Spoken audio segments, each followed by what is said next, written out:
So we're pausing our study in Mark for a second. It was kind of funny because as we're going through Mark, I was timing Mark and we slowed down a little bit. We're going on Mark, and I'm like, last week we did the triumphant entry, right? It's like we're getting close to Easter, and I was like, but wait a second, Christmas is coming right around. This is the first Sunday of Advent, so probably we should be doing Christmassy stuff. So we're pausing Mark right now. We're going to put a pause pin on Mark. We're going to do some sermons kind of set around Christmas for this week up through New Year's Eve, and then we'll get back into Mark on the beginning part of the year, and we'll finish off Mark.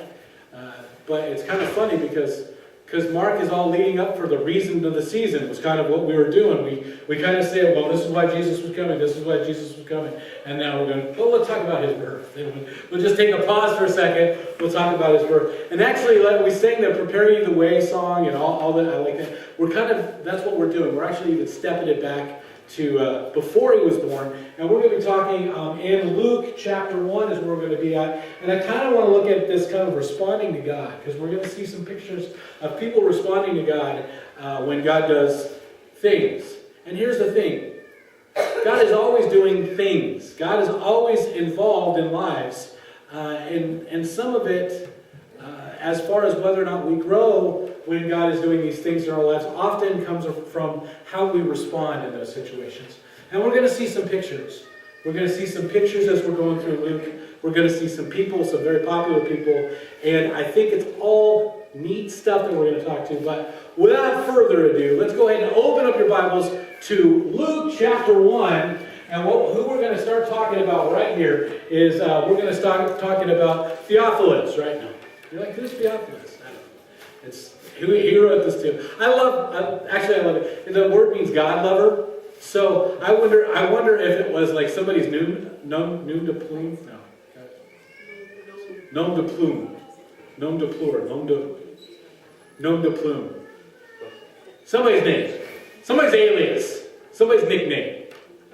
Somebody's screen name. Right? Did they have screen names in first century? No, somebody. Anyway, so well, there was probably a person that was a Christ, a God lover. But the neat thing is that when we look at this, his gospel was written for the ages. So when we're reading it, if you're wondering who Theophilus is, it is you.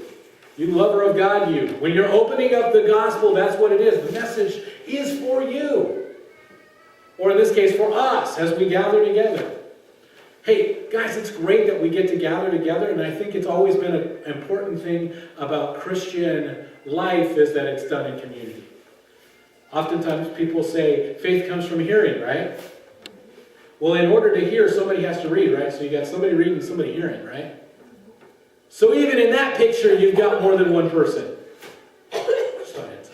Just throw that one out there. That one's bonus. That one's extra credit. So let's go ahead and start reading here. Luke chapter 1, verse 1. Many people have set out to write accounts about the events that have been fulfilled among us. They used the eyewitness reports circulating among us from the early disciples. Having carefully investigated everything from the beginning, I also have decided to write an accurate account for you, most honorable Theophilus, so that you can be certain of the truth of everything you were taught. Folks, there's this idea that sometime hundreds of years after Jesus, somebody decided to write this great fairy tale called the Bible. And that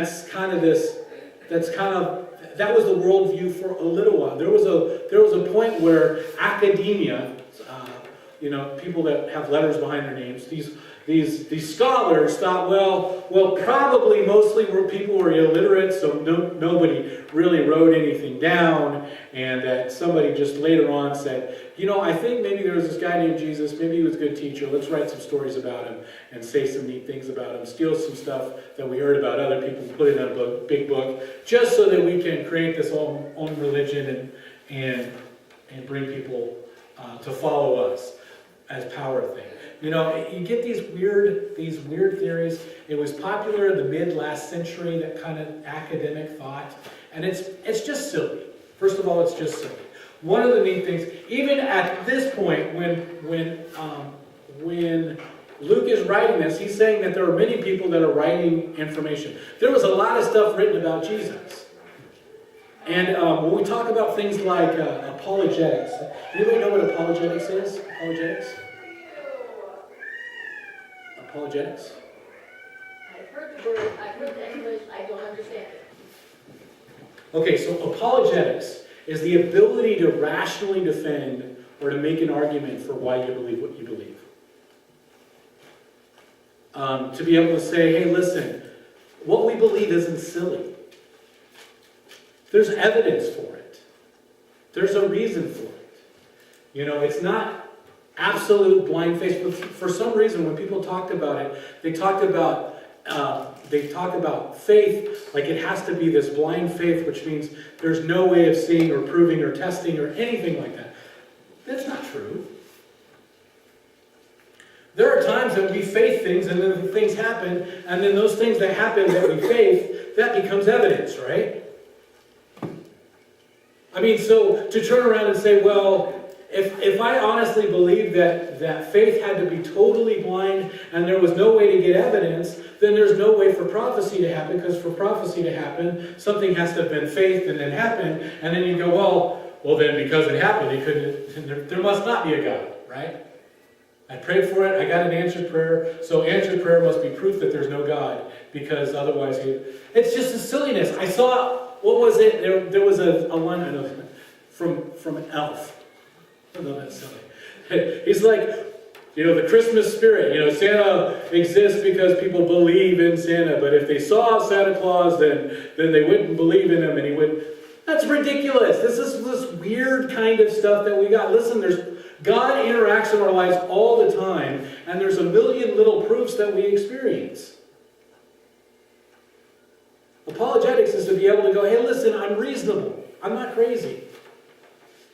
It's hard to look at something like DNA, which is a language. It's a language. It's a code. It's a language code. It's hard to look at a code and say, here's a language that somehow exists without an intelligence. No, every language we know of that's ever been happens because there's an intelligence that uses it and designed it.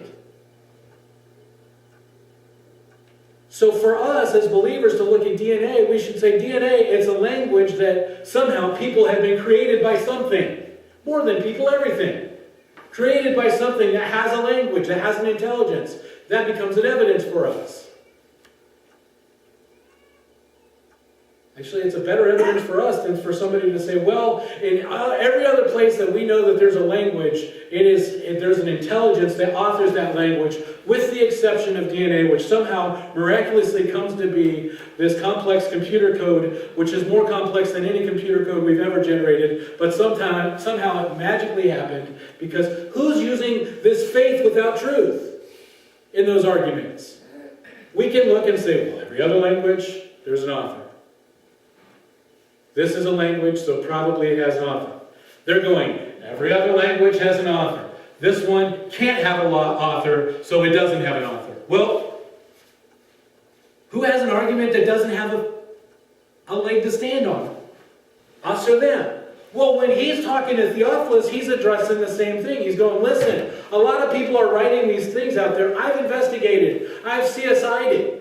Great thing. I like Luke. Luke's a great guy. He's a Gentile. He's a doctor. He goes around and you get an idea that he's going everywhere with a pad as he's traveling, because he travels everywhere with Paul. So you get an idea that while Paul is doing the Bible study, like in the front or the back, he's like, hey, I heard that we had, hey, who was the guy that picked up, somebody I heard came to this church that used to, they carried the cross for Jesus? Yeah, he's over there in the back room. Hey, can I get an interview? Hey, what happened? Well, he was going up the road and he dropped down, and I think it was the third time. He was like, right, third time picked up. He got all those accounts, and he assembles all the accounts there, and Luke is one of those guys.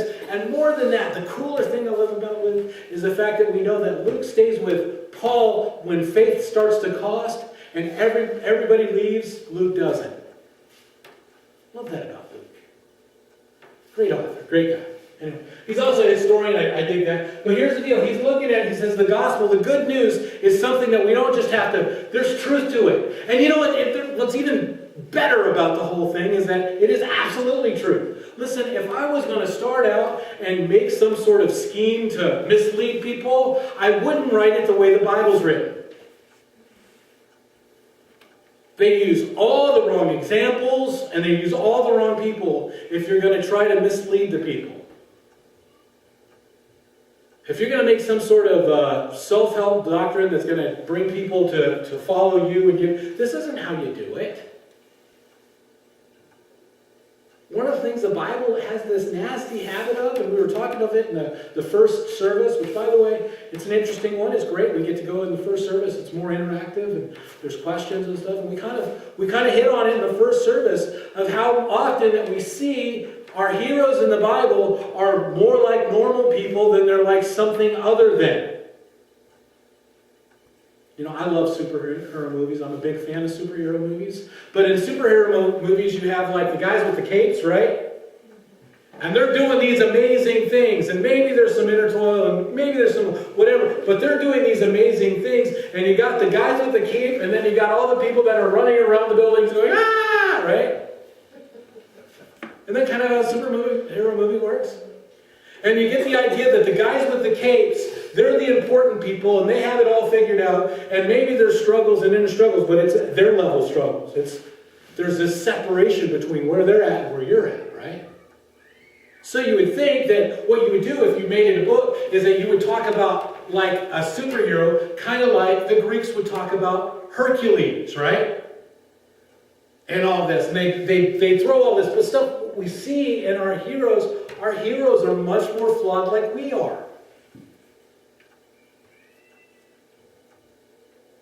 You know, it's not the son of Zeus, or who's this king who does this amazing stuff and all this other, it's not that sort of thing. It's kind of like, well, this little girl who the angel Gabriel came to and said, hey, guess what?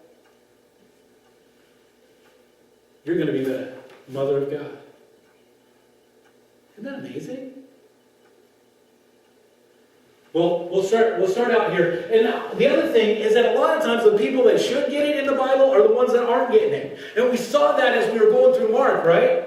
It's like the people that were in positions of authority, whether or not they were the preachers, if you will, the people behind the pulpits of the first century, or whether or not they were the guys that were all the book-learned people, or whether or not they were the people that were sitting and ruling in power, all those people that probably they had all the time to look at the books and figure things out. The folks that should have known what was going on seemed to miss it.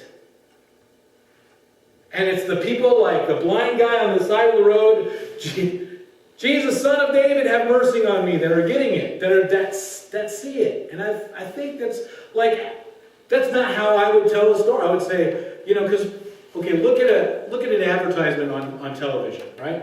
When we look at an advertisement on television, some companies use, hey, I'm just a normal guy, and I like to use this razor. Some people use that because that's the cheapest way to do an advertisement. But more often, you want to see, hi, I'm the quarterback for the Patriots, and I like to use this razor. Everybody's like, well, that's the best razor, right? Isn't that what they do? So you'd figure that would be the best way to do it. Hi, I'm Herod, king of the Jews, and let me tell you, I like this guy Jesus. Oh, right? That would have sold great, right? Thousands of copies sold. Best book of all. No.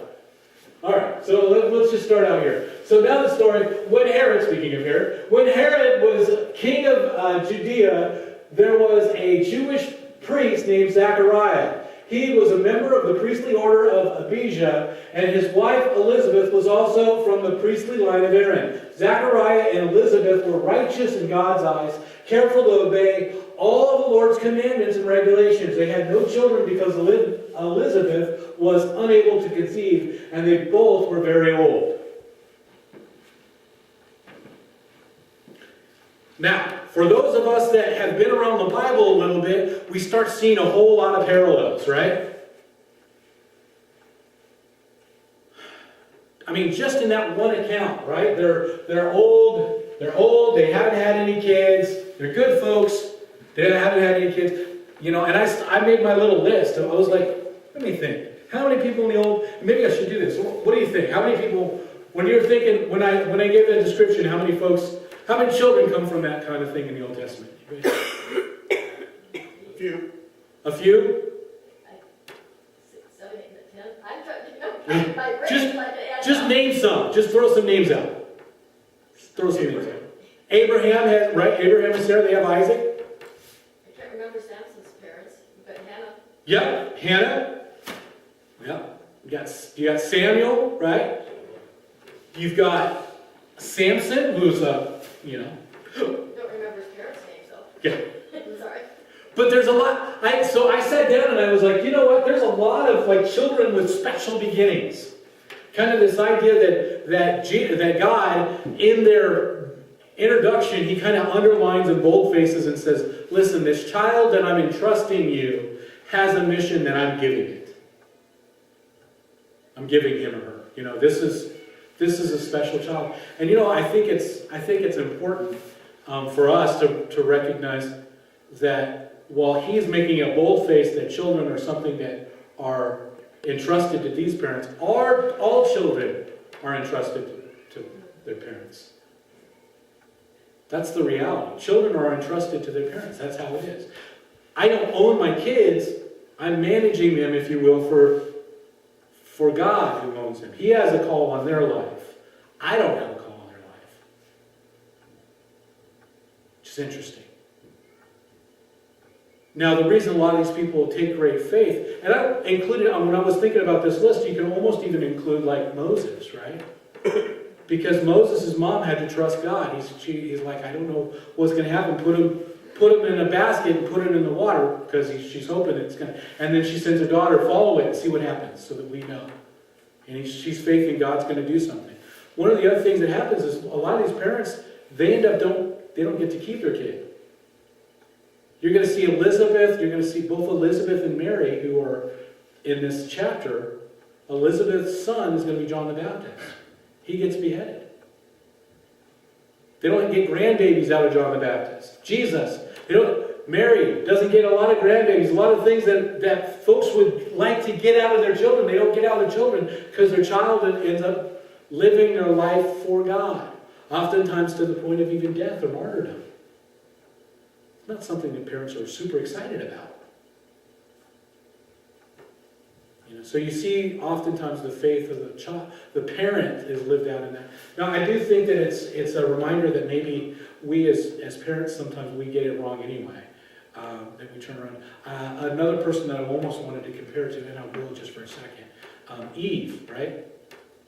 When Eve had her child, I don't know if you remember this, she looks at her child and she's like, the name of her kid was like, I've done it, right? Because God said the seed of a woman will defeat, sin and death. It will end the curse, right? So when she has a son, she's like, I've done it. This is it. I did it in my strength, right? Anybody know what that son's name was? Cain. Oops. Not quite. Swing and miss. Right? But sometimes we do that with our kids, right? We're like, I've done it. This is my boy. Well, it's not your boy. This is my girl. It's not your girl. It's God's. That's, if we've thought about that, we put the kids in a better spot. We've got a lot of places in America. Well, I'm just going to hit parenting for a second. We got a lot of people that are struggling in their parenting because they almost raise children to this point of, well, we can't, this is the child of promise. But it's my promise. I can't, all my hope is wrapped up in this one. No, that's not the right way to do it. It's a God. It's a God thing. We've got to be willing. If we want our children to be successful like Isaac, we've got to be like Abraham.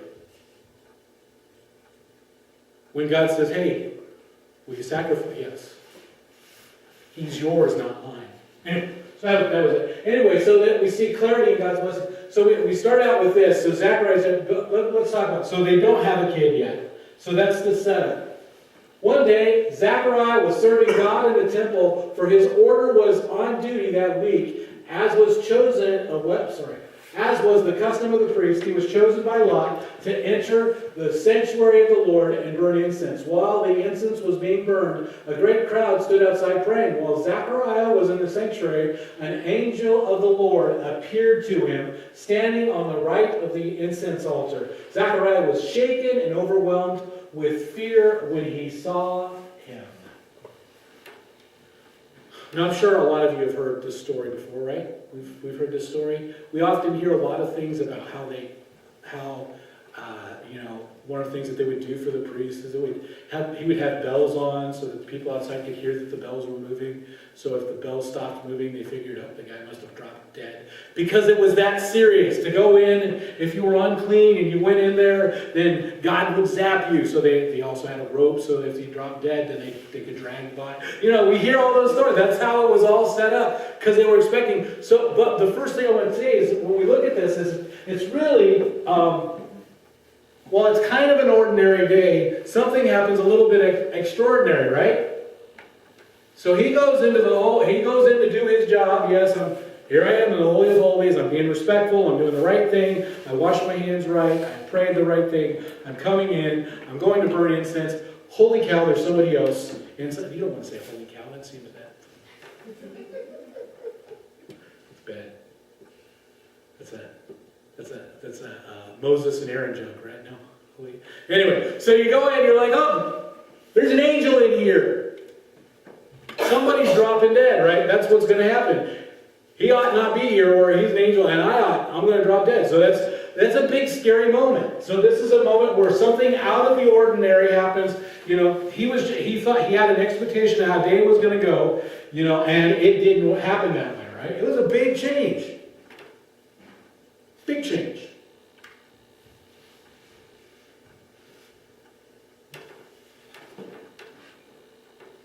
Now, it's out of the ordinary, but I wonder, should it have been out of the ordinary?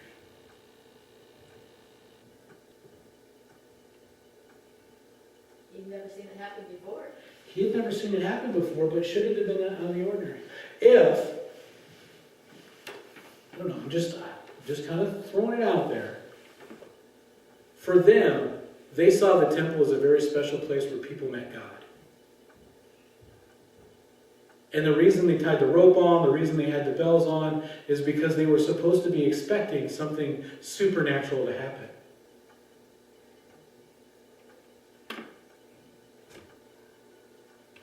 Maybe it ought not have been out of the ordinary. Now, maybe for 500 years they hadn't seen prophets doing stuff quite the same way, and they've been kind of lulled into their own sense of, well, this is the normal. I wear a belt because everybody put a belt and a rope. Maybe I'll have a heart attack when I go there. Poof! And this big thing happens. So, how does he react? But the angel of the Lord said, "Don't be afraid, Zechariah. God has heard your prayers. Your wife Elizabeth has given you a son, and you are to name him John. And he will be a great joy and gladness, and many will rejoice at his birth. For he will be great in the eyes of the Lord. He must never touch wine or other alcoholic drinks. He will be filled with the Holy Spirit even before his birth, and he will turn many Israelites to the Lord their God."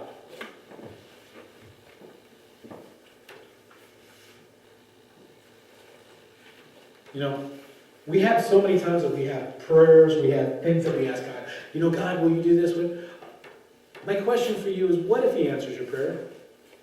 Think about that. How do we act when we get an answered prayer? I made that comment earlier, well, God answered my prayer, then that's proof that he wasn't really God. It just happened to accidentally ask the right question at the right time. No, it's something more than that. Think about this.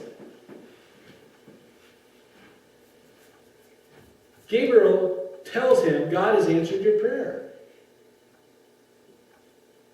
That should be hugely affirming, right? Zechariah kind of blows it. When we look at these stories, that I told you that the neat thing about the gospel is the fact that he picks, the writer of the gospel tells a true story and picks all the people that you would not think that would normally be given the right answers. Zechariah is a priest. He's in the inner crowd. He knows his gig. He knows his stuff. If somebody is supposed to give the right answer at the right time, it would be him. More than that, think about this. It's not like he's in the shower.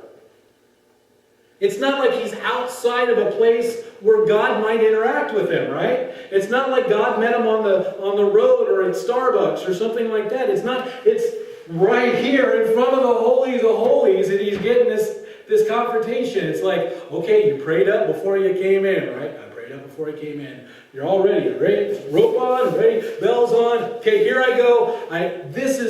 It's like the best case situation for a test. He had good breakfast, he's ready to be tested, and he blows it. But then in the same chapter, by the way, P.S., in the same chapter of Luke, we're going to see a little girl named Mary. Same test, she's going to pass it.